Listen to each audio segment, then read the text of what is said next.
दुखी मन से यह बात बोलने जा रहा हूं कि वर्षों बाद यह चौथा मेरा टर्म है।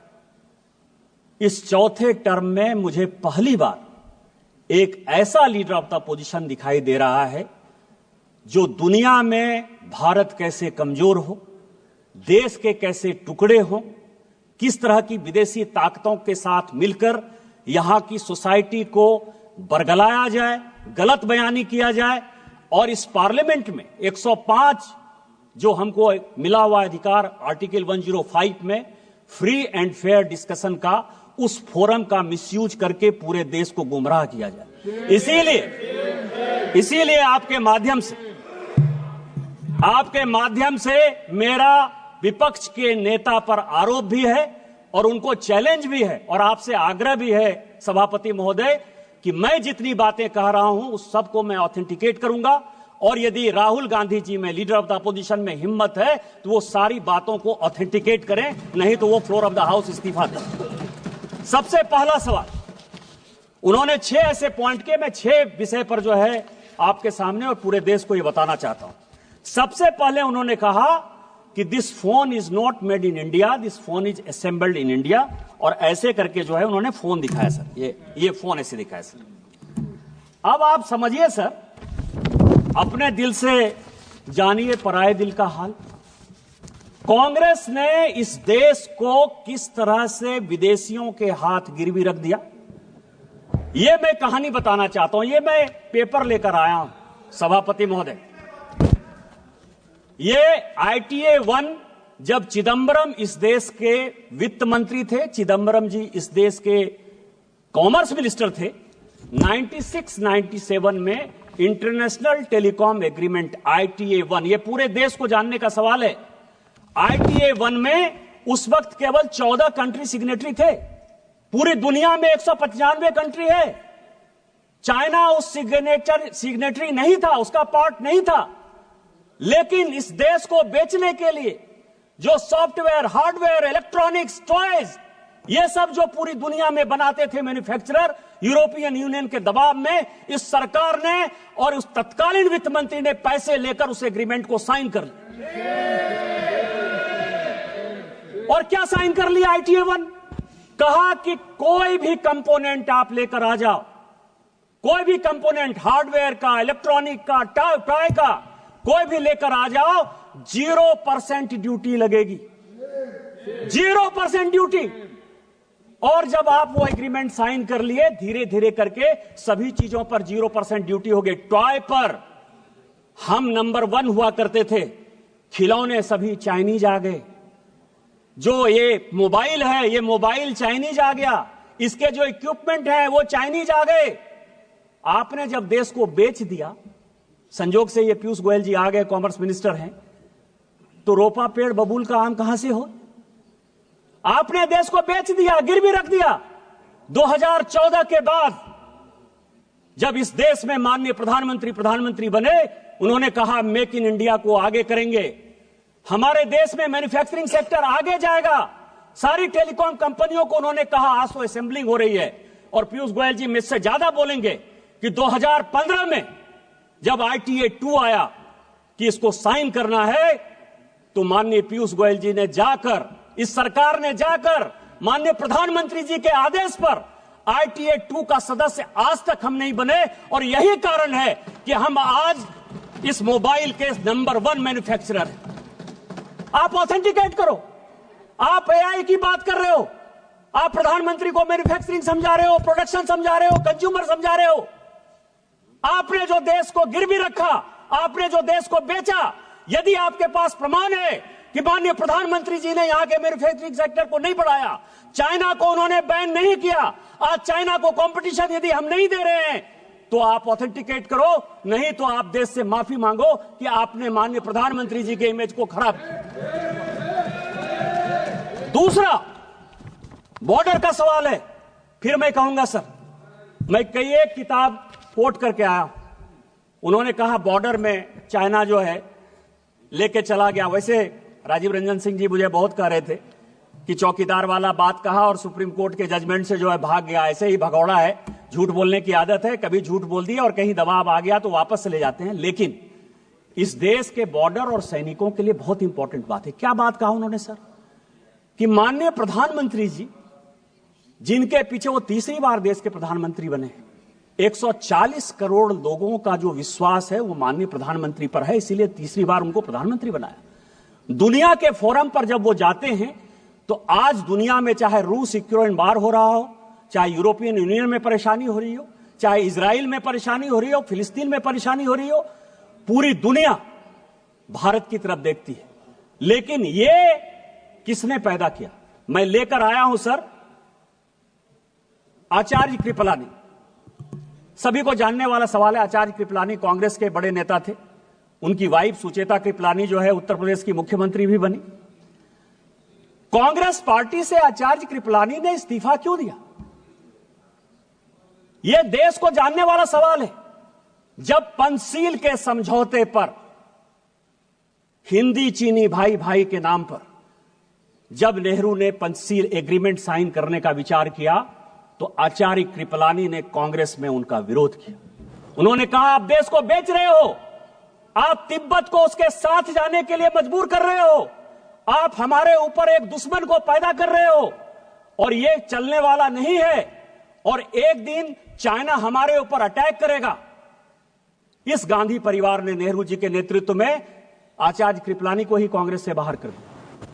इतनी ही बात नहीं, जब इन्होंने यह बात कही कि प्रधानमंत्री जी कुछ बोलते हैं और जो आर्मी के चीफ हैं या सेना के जो जवान हैं वो अलग बात बोलते हैं, मैं कोट कर रहा हूं सर, उस वक्त के जो एयर मार्शल थे, फील्ड मार्शल थे रॉबर्ट्स, उसने कहा पंचशील के इस सिद्धांत के बाद चाइना हमारे ऊपर अटैक करेगा और हमारी आर्मी इतनी मजबूत नहीं है कि हम उसका मुकाबला कर पाए।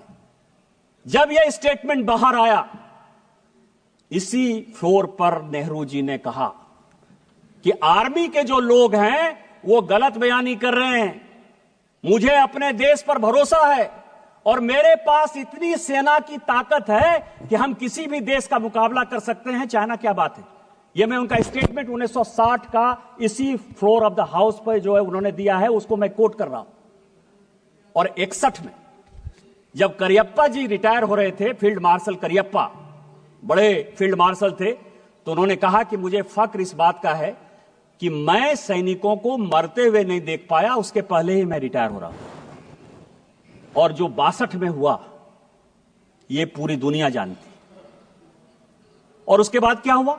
लगातार हम चाइना के साथ बॉर्डर डिस्प्यूट में लगे हुए हैं। और मैं एक पेपर लेकर आया हूं सर कि 1981 में राहुल गांधी जी की दादी इंदिरा गांधी जी ने एक एग्रीमेंट साइन किया और उस एग्रीमेंट को साइन किया उस वक्त के चाइना के जो वित्त मंत्री थे, फॉरेन मिनिस्टर थे, आर्मी डिफेंस मिनिस्टर थे, हुआंग हुआ और इंदिरा गांधी के बीच में 1981 में समझौता हुआ। 1981 से लेकर 1987 तक जब इनके पिताजी भी बन गए इस देश के प्रधानमंत्री, 8 बार चाइना के साथ बायलैटरल हमने जमीन के लिए, बॉर्डर के लिए लगातार मीटिंग की, जो फेल हुआ। यदि चाइना ने नेहरू जी के समय जमीन नहीं लिया था तो इंदिरा गांधी ने वो कमेटी क्यों बनाई? राजीव गांधी ने वो कमेटी क्यों बनाई? 8 बार आपने उसकी 81 से लेकर 87 तक मीटिंग क्यों की? आप चाइना को पूरा का पूरा अक्साई चीन से लेकर पाकिस्तान जो आपने बनाया उस पर नहीं जाता। आपने सेना को घुसने दिया, आप लद्दाख तक पहुंच गए, आप अरुणाचल तक पहुंच गए, आपने तिब्बत को देकर हमारे माथे पर चाइना को बैठा दिया। आज माननीय प्रधानमंत्री जी के कारण एक बॉर्डर का डिस्प्यूट रिजॉल्व होता हुआ नजर आ रहा है। माननीय जयशंकर जी ने यही बयान दिया कि वो हमारे साथ बायलैटरल टॉक में है और जहां जो लाइन ऑफ एक्चुअल कंट्रोल था वहां पर दोनों सेना चली गई है। इस प्रधानमंत्री जी के जिस मजबूती के कारण चाइना आज पूरी दुनिया में परेशान नजर आ रहा है, आप जो है उस प्रधानमंत्री जी को प्रेज करने के बदले, पूरे देश में उनकी वाहवाही करने के बदले, चाहे नेहरू का समस्या हो, चाहे इंदिरा जी का समस्या हो, चाहे राजीव गांधी का समस्या हो, उस समस्या को जो है चूंकि आप रिजॉल्व नहीं कर पाए, आपने चाइना को माथे पर बैठा दिया। आज माननीय प्रधानमंत्री जी उसको रिजॉल्व कर देंगे तो आपका सारा विषय खत्म हो जाएगा, क्योंकि चाइना के साथ आपका एग्रीमेंट है। चाइनीज कम्युनिस्ट पार्टी के साथ कांग्रेस पार्टी ने क्या एग्रीमेंट किया है, आज तक पूरी दुनिया को नहीं पता है। तो चाइना के एजेंट के तौर पर जो आप बैठे हुए हो, इस कारण से माननीय प्रधानमंत्री जी को बदनाम करने के लिए, देश को गुमराह करने के लिए बात कर रहे हो। आप on the floor of the house माफी मांगो और ऑथेंटिकेट करो इन चीजों को।